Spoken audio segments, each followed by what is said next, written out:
श्री शिवाय नमस्तुभ्यम।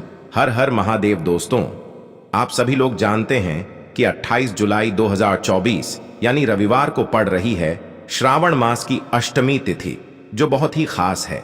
और दोस्तों, ये वो अष्टमी है जो कि श्रावण महीने में रविवार को पड़ रही है। दोस्तों, इसी दिन किया जाने वाला पंडित जी द्वारा बताया गया एक लाल फूल और एक सफेद फूल वाले उपाय आप लोगों को जरूर करना चाहिए, क्योंकि दोस्तों ये एक ऐसा उपाय है जो कि हर दिन नहीं किया जाता। श्रावण महीने में जो अष्टमी आती है उसी दिन किया जाता है। अगर आप लोगों ने इस उपाय को नहीं किया है या किसी कारणवश नहीं कर पाए हो तो इस रविवार अष्टमी के दिन इस उपाय से मत चूकना। दोस्तों देखिए, ये दिन इतना खास होता है, इतना महत्वपूर्ण होता है। देखा गया है कभी कभी बड़े बड़े पूजा पाठ अनुष्ठान से जो मनोकामना पूर्ण नहीं होती है, वह श्रावण अष्टमी के दिन एक छोटे से उपाय करने से ही आपकी मनोकामना पूर्ण हो जाती है। और बहुत सारे लोगों ने इस उपाय को किया भी है और उनको इस उपाय को करने का फल भी जरूर मिला है। अगर आप लोग भी इस उपाय को इस अष्टमी के दिन करना चाहते हैं तो आप इस उपाय को पहले अच्छे से समझ लेना, सुन लेना, उसके बाद करना।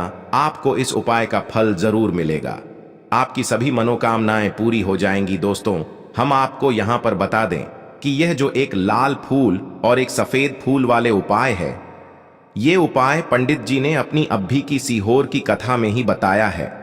और इस उपाय को करने से आपके घर में चाहे किसी भी प्रकार की दुख और समस्या क्यों ना चल रही हो, आपको उसका कारण भी नहीं पता है कि भाई ये समस्या किस कारण से चल रही है। उसका कुछ भी कारण हो सकता है, जैसे पितृदोष हो सकता है, काल सर्प दोष हो सकता है, या किसी भी तरह का मंगल दोष भी हो सकता है।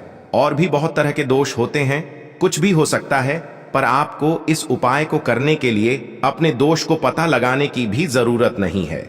आपके घर में किस कारण से इतनी दुख और परेशानी आ रही है, वह भी आपको पता लगाने की जरूरत नहीं है। बस रविवार अष्टमी के दिन इस उपाय को कर लेना, क्योंकि इसी एकमात्र उपाय को करने से आपके पूरे घर परिवार में सुख और शांति हो जाएगी। आपके घर में अच्छे अच्छे काम होने लगेंगे। आपकी जो भी मनोकामना होगी वह भी धीरे धीरे करके पूर्ण होना शुरू हो जाएंगी। अब हम समझते हैं इस एक लाल फूल और एक सफेद फूल वाले उपाय को आपको करना कैसे है, किसको करना है, किस समय करना है और कैसे करना है। देखो, उपाय बिल्कुल आसान है, बस समझने वाली बात है। ध्यान से समझिए, उसके बाद ही आप लोग जो है इस उपाय को जरूर कीजिएगा। सबसे पहली चीज हम लोग ये समझते हैं कि इस एक लाल फूल और एक सफेद फूल वाले उपाय को इस आने वाली रविवार काल अष्टमी के दिन किसको करना है। तो देखिए, इस उपाय को घर के सभी सदस्यों को करने की बिल्कुल भी जरूरत नहीं है। घर में से कोई एक मुख्य बड़ा सदस्य ही इस उपाय को करेगा, तो उस घर परिवार के सभी सदस्यों को इस उपाय को करने का फल मिल जाएगा। पर वो बड़ा सदस्य कौन होगा, कौन व्यक्ति इस उपाय को करेगा? तो यहां पर देखिए, हम आपको बता दें, घर की जो बड़ी माताएं बहनें होंगी, घर की बड़ी माताओं बहनों में से कोई भी एक माता बहन इस वाले उपाय को कर सकती है अपने पूरे घर परिवार के लिए। घर में सभी सदस्यों को इस उपाय को करने की जरूरत नहीं है। मात्र घर की जो बड़ी माताएं बहनें हैं, उनमें से कोई भी एक माता बहन इस वाले उपाय को करेगी तो उसके घर परिवार के पूरे सदस्यों को इस उपाय का फल मिलेगा। अगर किसी कारणवश माताएं बहनें घर में उपस्थित ना हो या वो इस उपाय को ना कर रही हो, कुछ दिक्कत हो, तो भाई उस जगह पर फिर घर का कोई बड़ा व्यक्ति भी इस उपाय को कर सकता है। माताओं बहनों के कहने का मतलब ये था कि माताएं बहनें घर की लक्ष्मी होती है। जब घर की लक्ष्मी कोई उपाय करती है तो निश्चित ही भगवान शिव जी बहुत जल्दी प्रसन्न होते हैं और उपाय का फल में बहुत जल्दी और बहुत बड़ा करके भी यहां पर देते हैं। तो आप लोग ये बात समझ गए होंगे। अब हम ये बात समझते हैं कि इस वाले उपाय को हमें करना किस समय है। एक लाल फूल और एक सफेद फूल वाले उपाय को हमें रविवार के दिन करना किस समय है। तो देखिए, इस उपाय को करने का जो समय है, सुबह का समय भी है और शाम का समय भी है। अब देखिए, यहां पर हम मुख्य रूप से सुबह का समय नहीं बोलेंगे, क्योंकि देखिए, ये जो काल अष्टमी तिथि है और आप सभी लोग जानते हैं अष्टमी के का प्रदोष काल का मतलब शाम का जो समय होता है ना, इस दिन भगवान शिव जी का सबसे प्रिय दिन होता है। तो आप लोग इस एक लाल फूल, एक सफेद फूल वाले उपाय को सुबह के समय भी कर सकते हो और शाम के समय प्रदोष काल में भी कर सकते हो। सुबह के समय अगर कर रहे हो तो 10 या फिर 11 बजे तक भी अगर उपाय करोगे तो भी आपको उपाय का फल मिलेगा। वही अगर शाम के समय कर रहे हो तो इस दिन जरूर शाम के समय का ध्यान रखना कि शाम के 6 बजे से लेकर 7 बजे के बीच में अगर आप इस उपाय को कर सकते हो तो बिल्कुल कर लेना, पूरी कोशिश करना। पर अगर किसी कारणवश इस समय के बीच में न कर पाओ तो रात 8 बजे तक भी अगर आप उपाय को करोगे तो आपको उपाय का फल जरूर मिलेगा। ये बात आपको समझ आ गई कि आप इस उपाय को सुबह और शाम दोनों समय कर सकते हो। मतलब करना आपको एक ही समय है, घर में से किसी एक ही बड़े व्यक्ति को करना है, पर एक ही बार इस उपाय को करना है, दोनों समय नहीं करना है। आपको जो समय अच्छा लगे आप उस समय पर इस वाले उपाय को कर सकते हैं। तो चलिए जानते हैं इन विशेष उपायों के बारे में। लेकिन उससे पहले जो भी मेरे भाई, मेरी प्यारी बहनें आज चैनल पर पहली बार आए हैं या मेरी आवाज आज पहली बार सुन रहे हैं, अगर आप भी महादेव के सच्चे भक्त हैं तो वीडियो को लाइक और चैनल को सब्सक्राइब जरूर कर लें और कमेंट बॉक्स में लिखे हर हर महादेव, ओम नमः शिवाय। देखो, अब सबसे महत्वपूर्ण बात आती है कि इस उपाय को हमें करना किस लिए है। जैसा कि हमने अभी आपसे बोला कि इस उपाय को करने के बाद आपके जीवन में बहुत सारी खुशियां आएंगी, आपकी मनोकामनाएं पूर्ण होंगी, आपकी धन की समस्या दूर होगी, आपकी पैसों की समस्या दूर होगी। अब देखिए, अगर आप लोग सोच रहे हो कि भाई हमें अपना घर बनाना है पर घर बनाने के लिए पैसा नहीं है, हमें गाड़ी लेना है पर गाड़ी लेने के लिए पैसा नहीं है, हमें जमीन लेना है पर जमीन लेने के लिए पैसों की कमी पड़ी डीडीएच रही है। अगर ऐसी ही दिक्कत, परेशानी या किसी भी तरह की धन से जुड़ी हुई समस्या या पैसों से जुड़ी हुई समस्या अगर आपके जीवन में चल रही है तो यह उपाय निश्चित ही आपके जीवन में बहुत सारे फल लाकर दे सकता है। इसीलिए अगर आपके घर में बहुत ज्यादा दिक्कत, समस्या, परेशानी चल रही है, धन से जुड़ी हुई, पैसों से जुड़ी हुई, धन की बहुत ज्यादा कमी आ रही है, पैसों की बिल्कुल आवक नहीं हो रही है, तो भाई आप लोगों को इस वाले उपाय को जरूर करना चाहिए, घर में से किसी एक भी बड़े व्यक्ति को।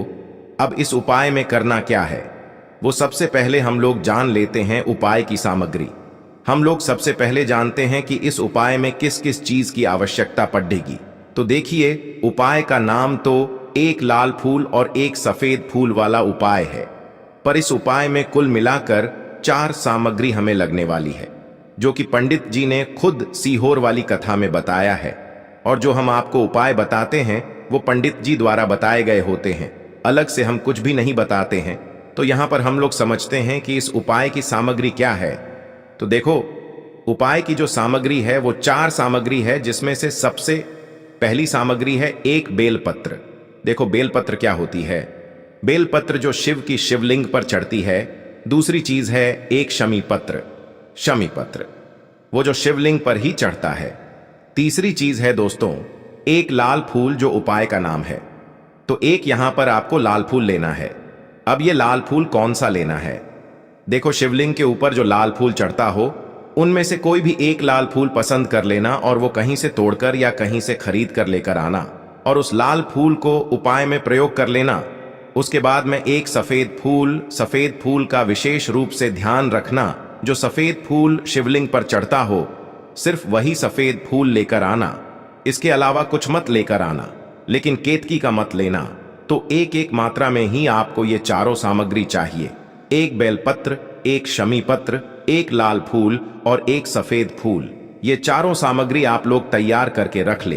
प्रदोष काल में या सुबह के समय जब भी आप इस उपाय को कर रहे हैं, जैसे ही आपके उपाय की सामग्री तैयार हो जाती है तो क्या हम सीधा उपाय को करने के लिए इन चारों सामग्री को लेकर उपाय करने के लिए जा सकते हैं? नहीं, तो यहां पर आपको इस बात का ध्यान रखना है कि हम भगवान शिव जी को प्रसन्न करने के लिए तो जा रहे हैं, हम अपनी मनोकामना को पूर्ण करवाने के लिए तो जा रहे हैं, पर हमें यह दर्शाना बिल्कुल भी नहीं है कि हम सिर्फ अपने फायदे के लिए भगवान शिव जी के मंदिर में आए हैं।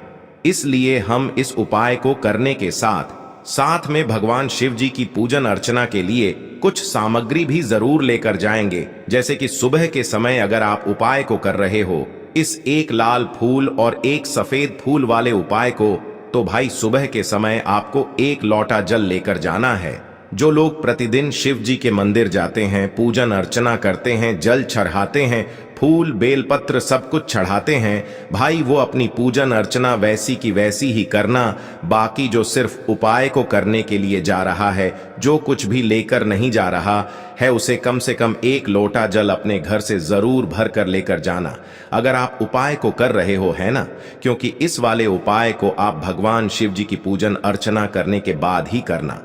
वहीं अगर बात करें शाम के समय की, अगर कोई व्यक्ति शाम के समय प्रदोष काल में इस वाले उपाय को कर रहा है, तो भाई आपको मात्र एक घी का दीपक तैयार करना है। ये बात हम हमेशा बोलते हैं, शाम के समय प्रदोष काल में कोई कर रहे हो ना, तो दीपक का विशेष महत्व होता है। अष्टमी के दिन का प्रदोष काल में जो भी व्यक्ति दीपक जलाता है ना भगवान शिव जी के मंदिर में, भाई उसके जीवन से सारी दुख और परेशानियां भी दूर होती हैं। तो भाई इस दिन दीपक का विशेष रूप से ध्यान रखना आप लोग। अगर आप इस उपाय को शाम के समय प्रदोष काल में कर रहे हो, है ना, ये जो दीपक आप लोग लोगे, ये आटे का लोगे।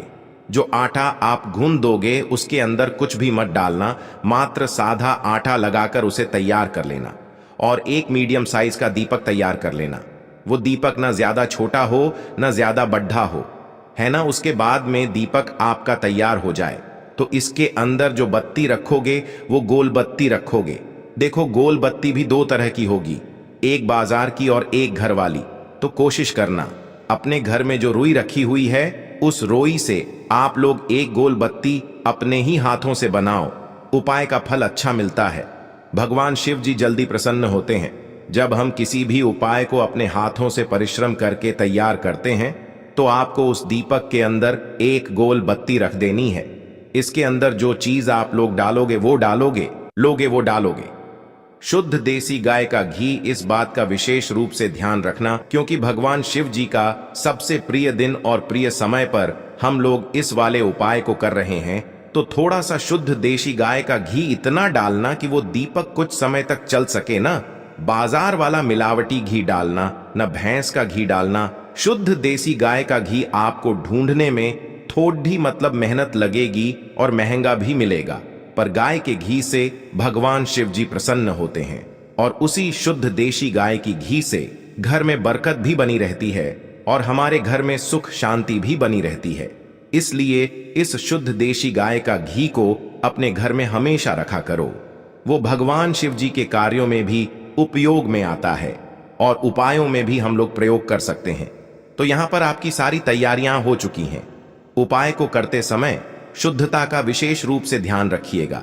सुबह कर रहे हो तो भाई सुबह तो आपको स्नान करना ही करना है। बाकी शाम को कर रहे हो तो शाम को मात्र हाथ मुंह धोकर भी आप लोग इस वाले उपाय को कर सकते हो। कोई दिक्कत वाली बात नहीं है भाई। उपाय की पूरी सामग्री तैयार करके और पूजन सामग्री लेकर आपको भगवान शिव जी के मंदिर पहुंचना है, जो आपके घर के पास में हो, जहां पर शिवलिंग विराजित हो, शिवालय हो, वहां पर आप लोगों को पहुंचना है। और जैसे ही आप भगवान शिव जी के मंदिर में पहुंचते हो, वहां जाकर ही उपाय शुरू नहीं करना है। पहले आपको भगवान शिव जी की पूजन अर्चना करना है। पूजन अर्चना कैसे करोगे? सुबह के समय गए हो तो एक लोटा जल वगैरह जो भी पूजन सामग्री लेकर गए हो, उससे पहले पूजन सामग्री आप लोग मतलब पूजन भगवान शिव जी की कर लो। जो व्यक्ति सिर्फ एक लोटा जल लेकर गए हैं, वो शिव जी की शिवलिंग पर मात्र एक लोटा जल एक धारा से धीरे धीरे करके चढ़ा लो, है ना। अपनी पूजन अर्चना आप लोग जो हैं पूरी कर लो पहले। उसी के बाद अगर आप शाम के समय कर रहे हो तो पहले जाकर बैठना है भगवान शिव जी के शिवलिंग के पास में। आप जो दीपक तैयार करके लेकर आए हो, उस दीपक को पहले जलाना है। ये जो दीपक आप लोग जलाओगे ना, ये किसी और की माचिस से मत जलाना। अपनी ही माचिस अपने ही घर से लेकर आना और इस दीपक को अपने ही माचिस से जलाना। अगर आपने मंदिर की माचिस या किसी और की माचिस ले ली, इस उपाय को करने में इस उपाय का फल उस व्यक्ति को भी थोड़ा बहुत मिल जाएगा। इस बात का ध्यान रखना। अपने घर से अपनी ही माचिस लेकर जाना और इस दीपक को जलाना। दीपक को जलाने के बाद भगवान शिव जी की शिवलिंग के पास में रख देना। शिवलिंग के इतना पास में मत रखना कि भगवान शिव जी को आंच लगे। थोड़ी सी दूरी बनाकर ही जो है इस दीपक को शिवलिंग के पास में आप लोग रख दीजिएगा। अब जैसे ही आपकी पूजन अर्चना हो जाती है, भगवान शिव जी के शिवलिंग के सामने या आसपास कहीं पर भी बैठ जाइए उपाय को करने के लिए। और उपाय को करने से पहले आप लोग अपनी वह चारों पूजन सामग्री निकाल लीजिए। उपाय की जो सामग्री है वो निकाल लीजिए और भगवान शिव जी के शिवलिंग के ऊपर एक माता अशोक सुंदरी जी का स्थान देख लीजिए। माता अशोक सुंदर जी का जो स्थान होता है वो जलाधारी के ऊपर होता है, जलाधारी के बिल्कुल बीचों बीच में होता है। आप लोगों ने देखा भी होगा शिवलिंग की जलाधारी होती है, जलाधारी के बिल्कुल बीचों बीच का जो स्थान होगा वो माता अशोक सुंदर जी का स्थान होगा, क्योंकि यहीं पर हमें ये जो है उपाय को करना है। सबसे पहली चीज, अब हम उपाय को करना शुरू करते हैं। आप सबसे पहले अपनी एक बेलपत्र उठा लो। एक बेलपत्र को आपको माता अशोक सुंदरी जी वाले स्थान पर सबसे पहले समर्पित करना है। बेलपत्र की डंडी का मुख होगा जलाधारी की तरफ, जहां से जल बहता है और नीचे गिरता है, और बीच वाली बड्डी पत्ती का मुख मतलब शिवलिंग की तरफ होगा। इस तरीके से आपको इस बेल पत्र को माता अशोक सुंदरी जी वाले स्थान पर समर्पित कर देना है। उसके बाद में अपनी एक शमी पत्र उठा लो जो आप उपाय के लिए लेकर आए हुए हो। शमी पत्र को उठाकर शमी पत्र की भी जो डंडी का भाग होगा वो जलाधारी की तरफ करके, जहां से जल बहता है नीचे गिरता है उस तरफ करके, और पत्ती वाला भाग शिवलिंग की तरफ करके इस शमी पत्र को भी उस बेल पत्र के ऊपर आपको समर्पित कर देना है। समर्पित करने के बाद अब आप ले लो अपना एक लाल फूल जो आप उपाय को करने के लिए लेकर आए हुए हो। इस लाल फूल का जो खिला हुआ भाग होगा, चाहे वो गुलाब का फूल हो, चाहे कोई सा फूल जो शिवलिंग पर चढ़ता हो, भाई उस फूल का जो खिला हुआ भाग होगा वो शिवलिंग की तरफ होगा।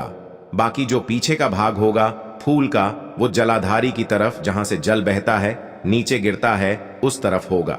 और आखिरी में आपका जो एक सफेद फूल बचा हुआ है, इस सफेद फूल को भी आपको लेना है और सफेद फूल का जो खिला हुआ भाग होगा वो शिवलिंग की तरफ होगा, जहां पर शिवलिंग रखा हुआ है उस तरफ होगा, और डंडी का भाग जलाधारी के पीछे की तरफ हो जाएगा।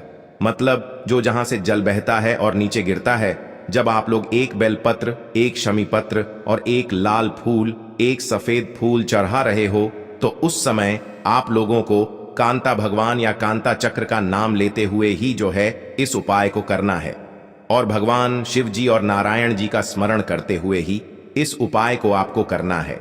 तो जब भी आप एक बेल पत्र, एक शमी पत्र, एक लाल फूल और एक कमी हो रही है, जो भी दुख और समस्या परेशानी चल रही हो, आपको अपनी वह दुख और परेशानी जो है भगवान शिव जी से उपाय को पूरा करने के बाद वहीं पर पास में बैठकर बोल देना है। हाथ जोड़ के आंखें बंद करके अपनी परेशानी और श्री शिवाय नमस्तुभ्यम का जाप करना है। दोस्तों, आज हमने इस वीडियो में कुछ उपाय बताए हैं जो आपको करने हैं। अगर आपको वीडियो अच्छी लगी हो तो वीडियो को 1 लाइक और चैनल को सब्सक्राइब जरूर करें। हर हर महादेव।